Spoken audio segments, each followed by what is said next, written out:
mag-service test na ng 30HXC na Pro Dialogue Filler.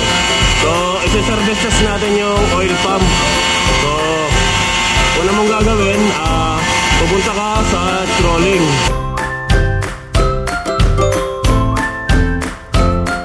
So, pipindutin mo yung menu para mag-scroll. So, scroll.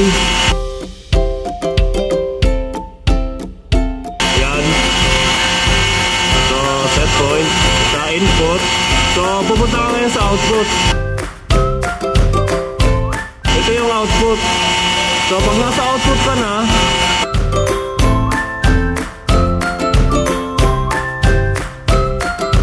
so, hanapin mo yung service test na oil pump. So, ito yun. So, ito yung 10. So, oil pump. So, isa-service test natin yung circuit A. Pag circuit A, isa-service test nyo, gagawin nyo lang 1 to. So, enter mo lang to.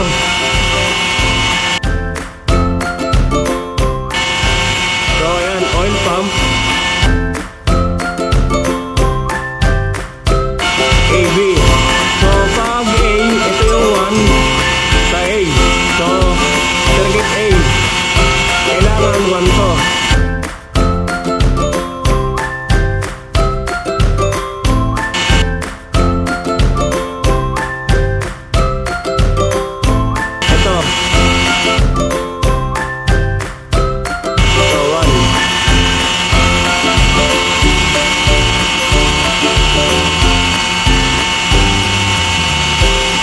Password. So, pinanapan tayo ng password.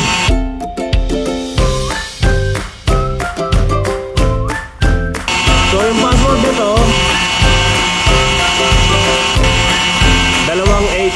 So, hanapin mo yung 8. So, medyo scroll nga to. Medyo matagal.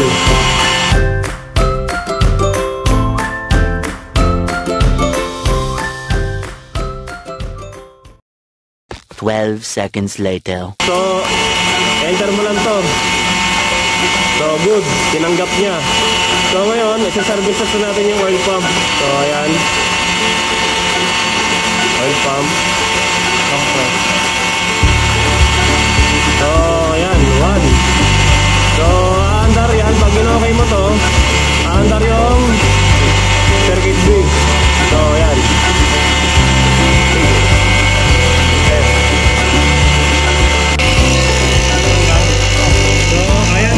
Gumandar yung isang pump sa circuit B.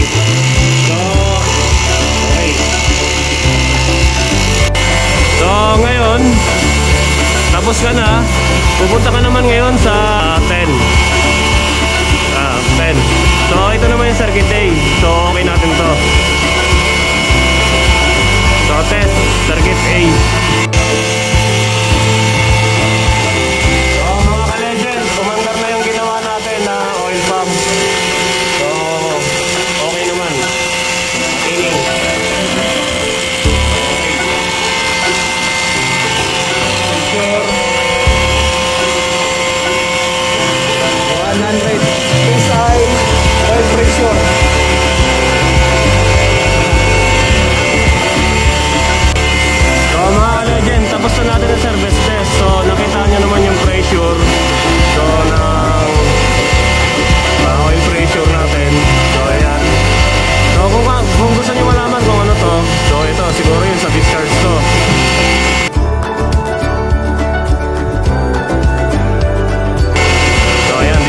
Circuit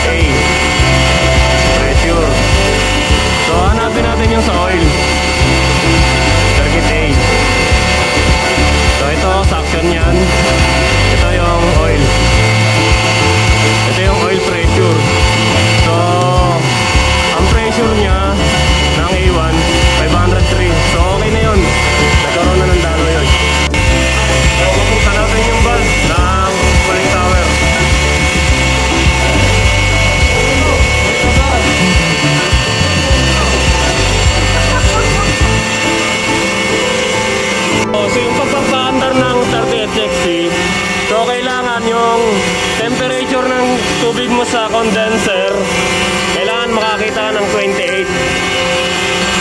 So 28 naman siya. Kasi pag 25 o 26, mag-a-alarm yung chiller mo ng pre-start. So kailangan mas maina, mas mataas ka pa rito.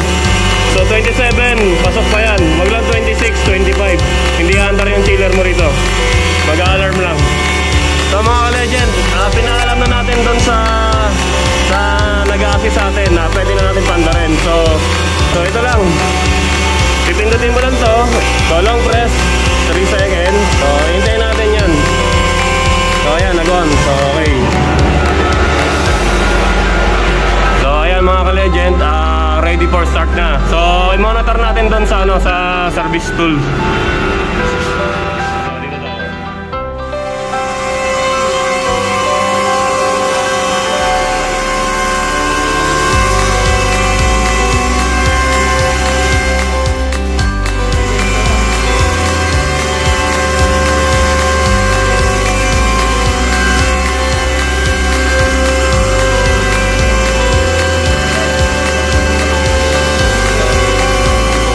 At tatapos na nga tayo mga ka-legends. Naway marami kayong natutunan sa video na ito.